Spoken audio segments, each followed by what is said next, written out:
Welcome everyone to my studio here in Roy Thompson Very Hall. nice studio you have Thank here. you so much. And this, of course, is Itzhak Perlman, my great friend and my former teacher. Welcome to Toronto once again. Thank you so much. Who is in that picture? That again, is that the could two of well be. us? I think that's that I mean, violinist you Itzhak look Perlman. you look not so good. I look good. I don't think anyone but- can see that picture. Yeah, But anyway, well, that's fine. now, I just want to mention, please do leave your questions for Itzhak in the comments section below. But first, I will ask a question. Yes. Do you remember when we first met? Again, let me tell you. How many times have you told How me? many times have I? Well, Actually, you know, I'm going to tell you Yes, something. yes. You don't remember when we first met because I was 13 years old. You mean it was and before it was that at London? Fairfield Halls, and you were pretty much a kid. Fairfield Hall, where, in in London? Croydon. In Croydon, Croydon, and you oh my played a goodness. recital, and I went backstage as a little kid. And Was I shook nice to your you? Hand. You were incredibly nice to me, and I went home and I practiced for the rest of my life. Oh, pretty that's much. very nice. Isn't that Well, nice? I don't take responsibility for that. Well, you can. Yeah, anyway. So- you know, they have a curse. They have a Jewish curse, Yeah. which is very famous. It says, "May your son play the violin." Right. You know, that's a normal kind of curse. You know, so I gave you the curse. You know, so Yeah, absolutely. when I- yeah. So, I know the next time, of course, was in London with our Yes, mutual with our friend. mutual friend, yes. Ian Stutt. Yeah, and I played for you. Yeah, it was a That's right. great surprise. I turned up and I didn't really know you were going to be there, and it was incredible. Were you very nervous? When I saw you there, I was Yes. petrified. And then Petrified. I had to go and play the Mendelssohn Concerto for you. Yeah, you did and pretty Bach. well. The second bar was not very good. You but know. the rest of it was The first pretty bar you good. liked? Oh, Yeah, that's nice. first bar I That's liked. nice. The most important is how you start. That's very true. And people remember the beginning and it's the end. So there you go. You Yeah. want to have the end, you know, because then they forget what's in the middle. That's a good idea. It's very Now, you're playing film music Yes, with us yes, tonight, yes. and which is very exciting. And so, what is it you love about this kind of music? Well, this particular set of selections were orchestrated by John Williams. And and John Williams for me is sort of the essence of what it is, what kind of sound film music has to have, you know, and it's the old-fashioned, wonderful, well, especially this because it's from old movies.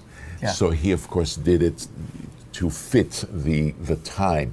You know, you think about people in the studios in Hollywood at that time, a lot of them came from Europe. Yes. You know, and they played with all that very schmaltzy, wonderful slides and vibratos and so on and so forth. And that's what the music is about. And so I'm very excited. You know, when we talked about it, and I said, John, you gotta give me some arrangements for these things. He immediately went to work, and that's what came out. And it's absolutely wonderful. It's a very special. I mean, the music of Hollywood from that period Yeah. and wherever else actually is exceptionally fine. Oh, don't you think? absolutely. And you know, one of the selections are, which is on the recording. We recorded it. It's called Cinema Serenade. That's the recording. Is actually written by Korngold, which was a wonderful composer who actually wrote Heifetz, a great violin concerto. Which I'm sure you've played many times. I played several times, not many, but several. Yeah, and of course, it's all you hear Vienna in the song. And I remember the other day I was watching Robin Hood. This is from Robin Hood, this Marion theme. You know, I actually saw Marion prancing through the forest in black and white, and there I hear this absolutely wonderful music.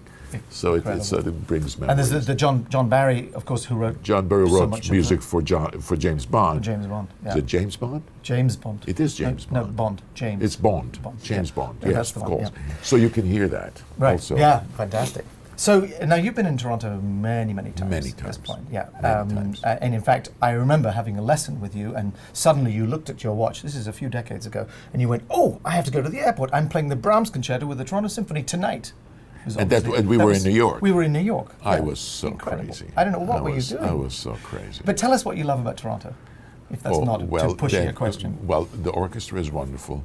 The conductor, very good. Yes. The first bar and the last bar. First bar and the last Yeah, bar is right. a good specializes in that. No, lovely audience, wonderful. You know, it's a great city. It's a great city. I've been here when Seiji Ozawa was music director. Wow. Think about that. How long ago that was? That's amazing. And then, That's the 60s. Yeah. Right. Right. Yeah, So amazing.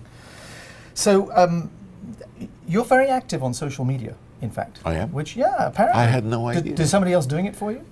Well, I always approve what comes on the in my name. But you it's know. something sort of important It's fun. to you. It's nice to connect. it's a way to connect with people and to see what they think. You know, and my fans are, you know, very enthusiastic and I think they like humor. Right. And I like humor too. So I see it's you put a fun. picture of yourself and the concertmaster of the New York Philharmonic, Frank Huang, Yeah. smiling at each other, and you asked people to guess what you were saying Guess to what each they other. were saying? Yeah, Which yeah. is the I new got thing. some unbelievably inventive answers. I shall can we well say. imagine Yes, you yeah. did. It's like the Obama-Biden memes that we're getting at the moment. Now, there's a couple of other questions that have come from fans already, but what is your favorite film score that you've played, and which is your personal favorite of all time? Well, obviously the film scores. That's my favorite. That's an amazing film score. Is the score from Schindler's List, the movie Schindler's List. It's I think that it's maybe one of the 2 or 3 best scores that John Williams wrote. Going on with. I personally love E.T. I think absolutely. It's a fantastic score, Yeah. and so on. But other stuff that he's written is, amazing. So, but this one, of course, is very close to my heart because I'm playing on it and so on. For sure. And, No, he has an incredible ear, and his orchestrations are so beautiful. Yeah, and the harmonic movement is amazing. he's a master of the flavor of the music. Yeah, absolutely. It's fantastic. Yeah. Somebody else asked, what has changed during your career about the life and training of professional violinists? Well, the training in life, I don't think has changed. You still have to practice. Sadly. Yes. You have to practice, but the kind of opportunities have changed. I can talk to you from the fact that my students, they have to be more imaginative as to how they do a career. It's not as simple as before. You practice and then you go and you try and play with orchestras and give a recital at Carnegie Hall and so on and so forth. Right now, they have to be a bit more inventive, and they are, and it's quite incredible. They do a lot with contemporary music, they do a lot with chamber music and so on, different groups and different kind of events and so on. So and you do a little bit of the other as well, if you play recital. But there's a lot more going on. Sort of in a career. entrepreneurial, they have to be a lot Yes, more. absolutely. Yeah. Yes. For us, it was like you aim You at do this this thing and you do that. and Yes, you go. exactly. No No more. I was always fascinated by the fact. I mean, you teach at Juilliard now. Yes. Yeah. Which that's. I mean, I'm sure you're dedicated to it, but it's also an incredibly generous thing to do. I would say from the outside, because you give this gift to so many people. How many students do you have at the moment? Well, right now, I like last year I had 14, which for me is and incredible. do they have another teacher when you're away? Or Well, we do a lot of sharing. I Right. have 2 or 3 teachers who are in my studio, and then that way that I don't believe that kids should be without a lesson, for more than an hour, Right, so to yeah. speak. But but the thing is that every time I come to New York, as a matter of fact, tomorrow I'm leaving, going to New York. I'm landing at like 12:30. 2:30, I already have to teach at Juilliard. So you haven't changed since I started. No, with you? yeah, that's right. Even you did not discourage me to listen to I tried. but you didn't succeed.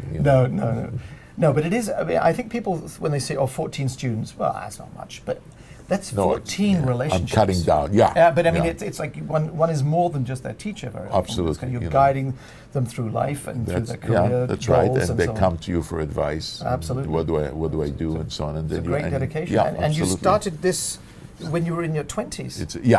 Well, we started went at to Brooklyn Brooklyn College. College. That's where I went. So- That's where I learned to talk like this. That's right. Yeah. And when I had the dedication, can you imagine dedication to get stuck in traffic for an hour and a half every time I would go there?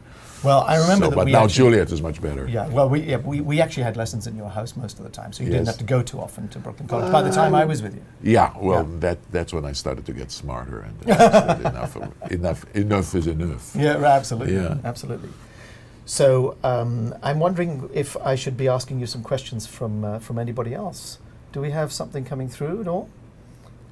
Show me some. Something like, how old are you? Yeah, right. What's your favorite piece? No. What did you have for dinner last What night? did I have to? Ooh, yes. Yeah, that was good, huh? Yes. So are we still on as we're talking right now? Oh, Yes, it was fantastic. very- then very we casual. cannot tell any of the dirty jokes No, that we wanted to tell. definitely Oh, not. absolutely. No. So, well, I think that it's always incredible to have you here. You know how much it means to me. Well, And, it's believe me, it's always, I'm kidding you, but it's always a great pleasure, and it's a pleasure to make music with you, because I always feel that we are on the same page, which is a good page. And Well, so it's nice. I think you had a So it's very, nice. very big influence on me, consciously and unconsciously. That's what I wanted you to say. From a very, That's why from a very young age. I paid you a compliment There you with go. really There it goes. expecting something back. Great. Well, I look forward enormously to tonight. Me too, Itzhak, me too. absolutely. We're And gonna have a good thank time. you all very much for being with us. Okay.